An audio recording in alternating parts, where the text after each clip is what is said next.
मानो होनोब्ला इउपिपिएल जानानै आङो बुंनाय जाबाय इउपिपिएल पार्टिनि लानानै जोंनि कयेकजन माने पार्टिनि मानसिफ्रा डिस्ट्रिक्टनिफ्राय फैनानैबाबो मिटिं कनभेन्सबो खालामनाय जायाखै जोंनि बे 1 नं हुथुमखाथा 1 नं खोदोमगुरियाव आरो दासिमाव पाब्लिकफ्रा बेले बेजे जानानै दं बे जिनिसखौहाय इमिडियेटनो फैनानै सल्भ खालामनानै होफैब्ला गोजोननाय फैगोन।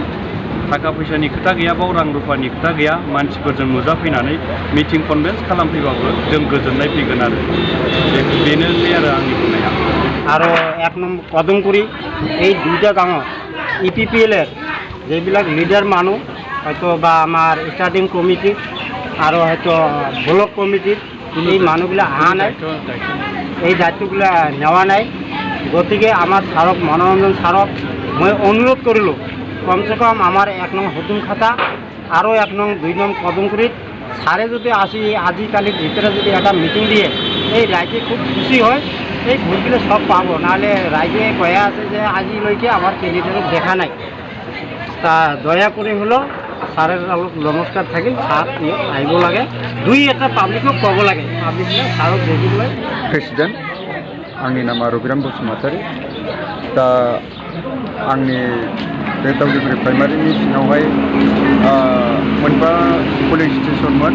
दा मोनबा पुलिं स्टेसननि मादावहाय मोननै पुलिं स्टेसना 29 नं समस्तियाव गोग्लैदों। बेयो जादों 1 नं हुदुमखाथा आरो 1 नं कदमगुरि।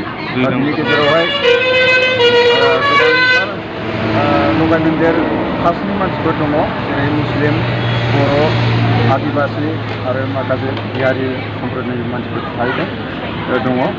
दा बे हिसाबै जोंनि बे 29 नं समस्तिनि माबायावहाय बे 1 नं हुदुमखाथा आरो 1 नं कदमगुरि पुलिस स्टेसना बर्डार बादि हिसाबैहाय दा जोंनि जनसाधारनफ्रा पाब्लिकफ्रा केन्डिडेट सारखौ जाहाथे फैनानै बे जायगायाव मेल मिटिं खुंफैयो, जोंखौ बुजायफैयो, बेखौ हास्थायगासिनो दङ।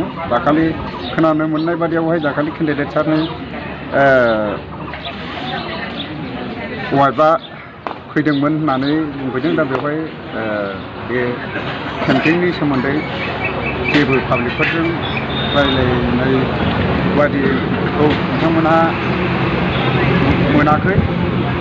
दा बे हिसाबैनो जाहाथे 29 नं समस्तिनि केन्डिडेट सारा जाहाथे जोंनि बे 1 नं हुदुमखाथा आरो 1 नं कदमगुरिनि बे पुलिं स्टेसन मोननैयाव जिखुनु मोनसे जायगायाव जयैनो माबानानै मेलखौ खुंफैनानै होफैयो, बेखौनो दिनै आङो दावलिगुरि प्राइमारिनि सिङावनो थानाय बे 1 नं हुदुमखाथा 1 नं कदमगुरियाबो गोग्लैयो हिसाबै अबयसे आंनि माबाया 28आव गोग्लैदोंबाबो दा प्राइमारि अवेसैहाय बिसोरबो जोंनि दावलिगुरि प्राइमारियावनो गोग्लैयो हिसाबै दिनै आं प्राइमारिनि प्रेसिडेन्ट जानानै बेखौनो हांख्रायदों। दा बे सारा अननानै बेवहाय मेलखौ खुंफैनो जाहाथे थाबैनो आखायाव लायो।